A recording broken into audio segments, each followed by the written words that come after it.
Welcome back to Stay in Your Lane with Ashlee Batterbee. Welcome back, everybody, to Stay in Your Lane podcast. I'm joined here in studio with our first guest, Mr. Leslie Grand of Focus Counseling Services.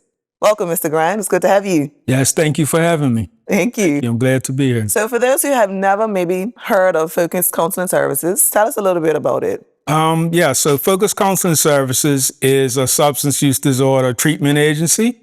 We provide treatment for alcohol and other substance use, dependence in particular. We also provide an impaired driving education program as well.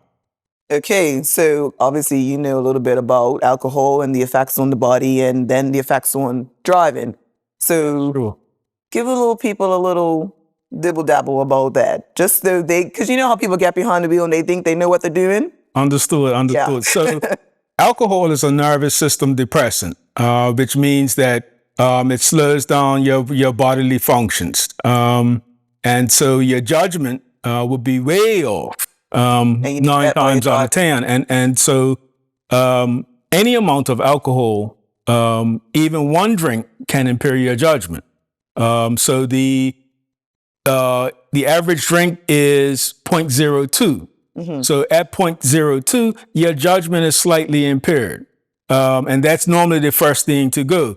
And of course, you know that when you're driving, things can happen in a split second, Yeah. you know. So not just alcohol can impair a person's driving ability.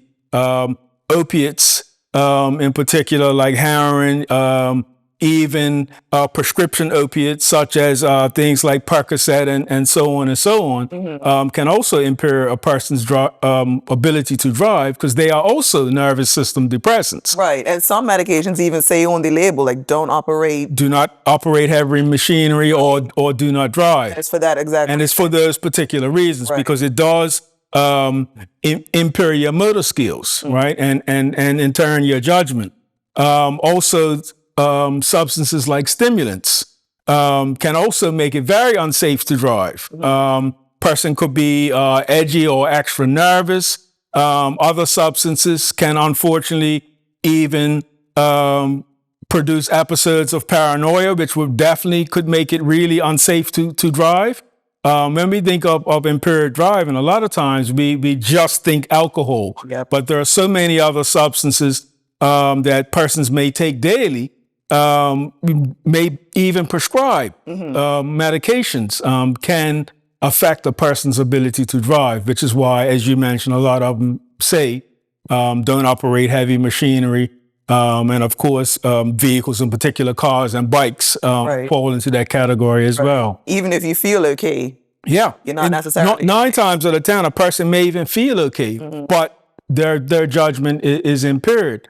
We do a few exercises in our impaired driving class, and people are like, whoa, I didn't realize that. So we have some goggles that kind of simulate impaired driving. Oh, wow, okay. Not so much the feeling part, but how it appears to the individual. Right.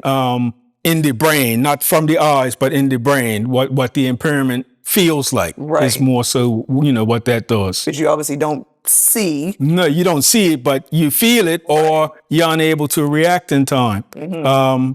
You know, Minister Lister shared stats, you know, about accidents earlier. You know, and a lot of times, just listening to some stats earlier today and some stats I am aware of, you know, a lot of the collisions or accidents are due to inattention and things like that. Inattention for different reasons, some impaired and maybe some not, just not paying attention and so on and so on. Right. And of course, most of those people probably thought, I'm fine. Sure. I can get him. Sure. You know, where their friends probably should have been like, no, I'm going to take your keys and we're not going to do that because it's a risk. We don't want anybody driving to be killed and we don't want them to kill anybody else. Exactly. You know, we've heard many stories from people that said, you know, I felt fine or I was okay. Or even I was okay till I turned into my own gate. Right. Right. You know, it might sound kind of odd, but, you know, there was that level of impairment that may have been there, that was there, and the person didn't really realize it and wasn't, you know. And in those cases, thankfully, they actually made it to their gate. And, thankfully. You know. Thankfully. Yeah. Yeah. Yeah, for sure. Well, thank you for that information. That was some eye-opening problem. stuff. So for people who, maybe this struck a nerve and they want to maybe reach out or have a family member reach out, how can they get in contact with you guys? So we can be contacted at 296-2196. That's our main line. Or if you'd like to email us, it can be info.focus@focus.bm. Or you can visit our website, focus.bm, to have a look around. And or you can send a message through our contact page as well. Okay, thank you very much. And you have all the information. So if you feel like you need to reach out, there is absolutely no shame. We'd rather you live. So please reach out. Stay tuned. We'll be right back. We'll be right back after these messages.